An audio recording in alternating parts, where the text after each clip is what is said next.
Hey everyone, Mike here from Arnold Tutoring. We're going to talk about how to plot rational functions like this. So we want to go kind of step by step. There's a lot going on in this function, but if we take it step by step, we should be alright. So step one, we want to focus on the bottom of the graph first. First of all, we want to factor everything in sight. So it's pretty much factored. I'm just going to worry about this bracket right here, and I'm going to take out the -2 because that's a common factor, right? Everything else is fully factored, so we can leave everything else. But if there's a common factor in any of those brackets, take it out. When you take out the -2, we'll be left with x minus 1 times x minus 3, x plus 3. Okay, now so I'll say it. First thing, factor fully. Now, one thing that might be thought of here that you might want to do is cancel one of the brackets of x minus 1, but we don't want to do that because, so yes, the reason we can't do that is you can't cancel the x minus 1 because then it will look like 1 is an x-intercept when in fact 1 is actually not in the domain because that will make the bottom 0. So that takes us right into step 2, which is vertical asymptotes.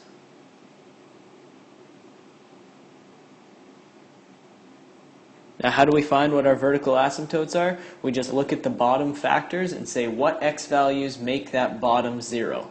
So x values that make bottom or denominator 0. So we can see right now with this bracket, if x was 1, the whole bottom would be 0. If x was 3, the whole bottom would be 0. And if x was -3, that would make that bracket, and therefore the whole bottom 0. So our vertical asymptotes are at x equals 1, x equals 3, and x equals -3. That means that there are no values on those vertical lines, no values of this function. Step 3. Find the zeros.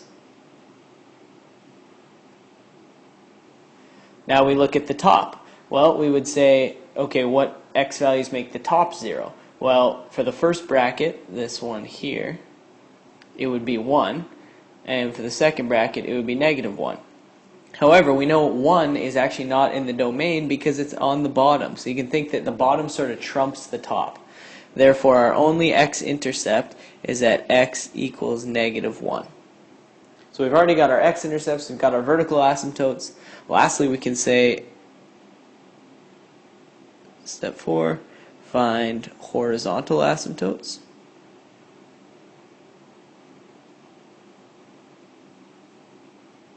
This one's a bit trickier, but we have some rules for this. The most common time you'll see with the most common way you'll see a rational function presented is when the degree of the numerator is the same as the degree of the denominator. What I mean by degree is the highest power on the x values. So if we look at the top, there's going to be an x squared from this bracket and an x from this bracket. So there's going to be x cubed on top. Same thing on the bottom. 3x's all multiplied together, it's going to be x cubed. When those powers are the same, we're just going to take the coefficient in front of the top and the bottom, and that will be our equation. So if we look at the coefficients on the top, it's just going to be 1. The coefficient on the bottom is -2. So our horizontal asymptote will be at y equals -1/2. So we've already listed quite a few things about this graph. I'm going to erase, put those things on the graph, and then we'll talk about how we sort of fill in the rest. Okay, so here we have our axes, so let's go ahead and plot those things that we just talked about. So first I'm going to put in my vertical asymptotes. I'm going to do that with a gray line. So we said there's a vertical asymptote at x equals 1. So let's say that goes through 1 right there. Also at x equals 3. And at x equals -3. So we know that these x values are off limits for this function. Okay, what else do we know? We knew our our zeros. We only had one zero, which is at x equals -1, so we'll put that in right here. Maybe we'll make that red because it's an actual point on the graph. So x equals -1. We also know that there's a horizontal asymptote. Now, horizontal asymptotes are a little bit different than vertical asymptotes in that you can actually cross horizontal asymptotes throughout the graph, but as x gets really, really small or as x gets really, really big, it can no longer cross them. So I'm just going to draw the horizontal asymptote out here. It's at y equals -1/2, we said. So I'm going to say that. So that's going to be used as sort of a barricade for later. Okay, we don't have any more information right now, but what's another good point that's always helpful to plug in is your y-intercept, because that gives us an idea of sort of where we're headed. So the y-intercept, we can just plug 0 in for x, and we should be able to do this almost in our head. So I'm going to plug 0 in to the function here for x. The first bracket becomes +1, +1, so we have 1 on top. We get 2 times -3 times 3 on the bottom, which is -18.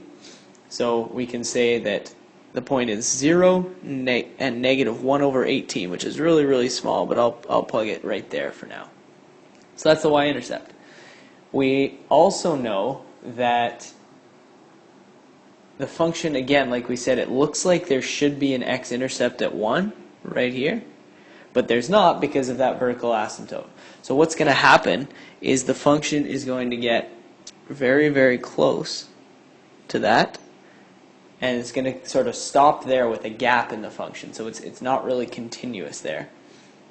And it's also going to continue through on the other side and follow the asymptote. That's why these vertical asymptotes are so important to have in our graph, because the function just sort of rides along them and never actually touches them. So we've got that part. Now what do we think happens down here? Well, I'm going to actually test this out. If I put, I'm going to test it out by saying, remember, this is x equals 3 here. So if we go just a little bit to the right of that, what is this function going to become? Well, let's say 3.00001.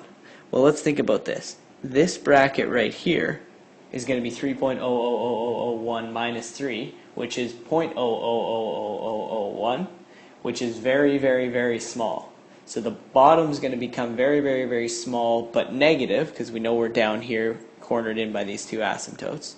And it's going to be way down here, negative. And it's going to get smaller and smaller, negative, up along our asymptote there.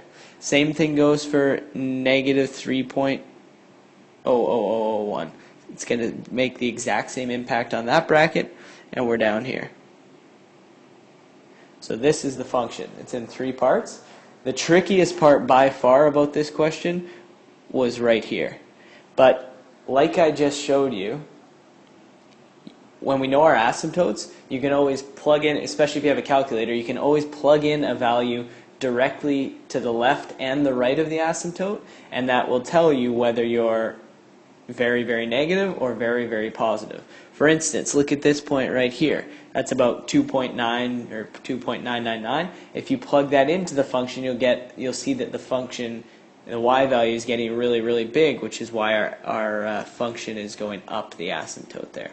And it has the same impact because at 2.99, this function is really, really small again, but it's negative, which will make the whole thing positive, and that's why we get this pattern of it going up.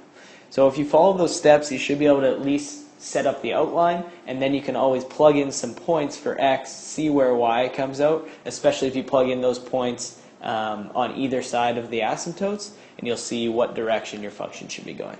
Hopefully you found this helpful. You can always email more questions to info@arnoldtutoring.com. Thanks.